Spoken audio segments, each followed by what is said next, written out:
Հենդոյի մահը վերջին զանգը սերիալի ամենացավոտ ու միաժամանակ ամենախորհրդանշական պահերից մեկն է։ Դա պարզապես կերպարի ֆիզիկական հեռացում չէ, այլ ամբողջ մի կյանքի սխալների ու չկատարված խոստումների հանգուցալուծում։ Երբեմն ճակատագրում գալիս է այն պահը, երբ մարդը մնում է մենակ իր խղճի հետ, եւ հենց այդ պահին է սկսվում իրական հատուցումը։ Մահվանից առաջ Հենդոն խոսում է կնոջ լուսանկարի հետ։ Այդ տեսարանը խորապես հուզիչ է, որովհետև առաջին անգամ մենք տեսնում ենք ոչ թե ուժեղ, վերահսկող, երբեմն սառը տղամարդուն, այլ կոտրված, խեղճացած մարդու, որը վերջապես անկեղծ է ինքն իր հետ։ Նա ասում է, որ եղել է իր խոստման տերը, բայց միևնույն ժամանակ ընդունում է, որ իրեն գերագնահատել է։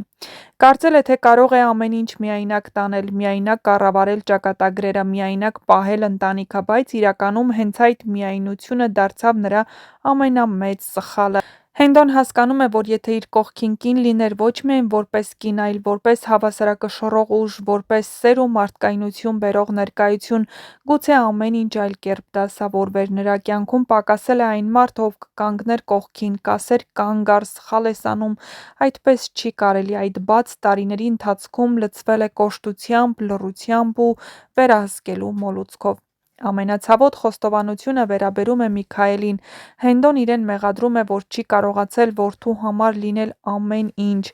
լավ հայր, լավ մայր, ընկեր, հենարան։ Նա գիտակցում է, որ փորձել է այդ բոլոր դերերը վերցնել իր վրա, բայց իրականում չի կարողացել իրականացնել դրանցից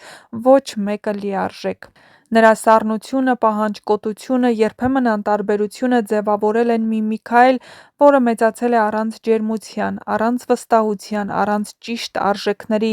եւ հիմա, երբ Միքայելի կյանքը լի է խավարով, Հենդոն հասկանում է այդ խավարի արմատները հենց իր մեջ են։ Այս տեսարաններում Հենդոն այլևս ոչ մեկին չի մեղադրում, նա չի արդարանում, չի փորձում բացատրել իր քայլերը, նա պարզապես ընդունում է իր մեղավորությունը։ Այն ամենի համար, ինչ փլուզվել է իր շուրջը, ինչ ընտանիքներ են քանդվել, ինչ ճակատագրեր են կոտրվել։ Նրա խեղճացած հայացքը, ծանր խոսքերը ցույց են տալիս, որ մահից առաջ նա արդեն պատժված էր ներքին դատաստանից։ Հենդոյի մահը դառնում է ոչ թե վրեժի, այլ ուշացած գիտակցության արդյունք։ Դա վերջակետ է մի մարդու կյանքում, որը շատ ուշ հասկացավ, որ ուժը վերահսկելու մեջ չէ, այլ սիրելու, լսելու եւ կողքին լինելու։ Նրա հեռանալով սերիալը ցույց է տալիս դաժան ճշմարտություն. երբեմն մարդը հասկանում է իր սխալները միայն այն ժամանակ, երբ արդեն ոչինչ փոխել հնարավոր չէ։ Եվ հենց դա է Հենդոյի պատմության ամենամեծ սխալը։ Հենդոյի մահից հետո «Վերջին զանգը» սերիալը մտնում է իր ամենավերջնական ու հուզիչ փուլը։ Այդ պահից պատմությունն այլևս չի շարժվում ինտրիգների ու սպառնալիքների շուրջ, այլ անցնում է հաշվեհարդարի, ներողության եւ ընտրության ճանապարհով։ Ավարտը դառնում է ոչ թե պայթյունավտանգ, այլ խորապես մարդկային։ Հենդոյի հուղարկավորությունը հաջորդ սերիայում է լինելու, այնտեղ չկան բարձր խոսքեր, չկա ճառեր, կա միայն մեղքի զգացում ու չասված խոսքերի բեռ։ Միքայելը կանգնելու է հոր դագաղի մոտ առաջին անգամ,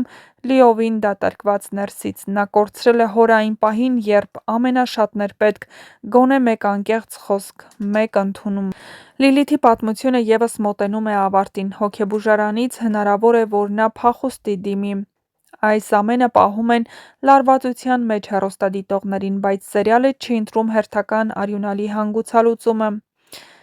Սոսի կերպարը ավարտին հասնում է ամենաուժեղ ձևով։ Նա չի փախչում պատասխանատվությունից, չի փորձում արդարանալ, նրա համար ամենակարևորը Անգելինայի անվտանգությունն ու երջանկությունն են։ Երբ Անգելինան նրան պապ է ասում, այդ պահը դառնում է ամբողջ սերիալի ամենախորը կետերից մեկը։ Այդ մեկ բառով Սոսը ստանում է այն, ինչի համար պայքարել է ամբողջ կյանքում՝ ոչ թե հաղթանակ, այլ սեր։ Անգելինան հղի է եւ հոգեպես հասունացած։ Նա վերջապես ընտրություն է անում ոչ թե վախից, այլ գիտակցաբար։ Նա հասկանում է, որ չի կարող ապրել մշտական շանտաժի ու սպառնալիքի տակ։ Նրա վերադարձը Հենրիի մոտ այլևս զոհաբերություն չէ, այլ սեփական ընտանիքը պաշտպանելու քայլ, բայց ամենակարևորը նա սովորում է ասել ոչ, նույնիսկ ամենաուժեղներին։ Հենրին էլ է փոխվում, նա դադարում է լինել կոտրված ու վիրավոր տղամարդը։ Հոր սխալներն, իր կոպիտ խոսքերը, Անգելինայի հանդեպ ասված ցավոտ արտահայտությունները հետապնդում են նրան, բայց նա ընդունում է իր մեղքը։ Նրա քայլը Անգելինային սեփական ձեռքով հավաքի տուն տանելը վկայում է, որ նա առաջին անգամ իսկապես մտածում է ոչ թե իր, այլ Անգելինայի մասին։ Սերիալի վերջին կադրերը խաղաղ են, բայց ծանր իմաստով։ Չկան հստակ երջանիկ ավարտներ, որովհետև կյանքում դրանք հազվադեպ են լինում։ Կա միայն հույս, նոր կյանք Անգելինայի արգանդում, նոր մտածողություն կերպարների մեջ և վերջին զանգը, որը հնչում է ոչ թե որպես ավարտ, այլ որպես հիշեցում՝ յուրաքանչյուր ընտրություն իր հետևանքն ունի։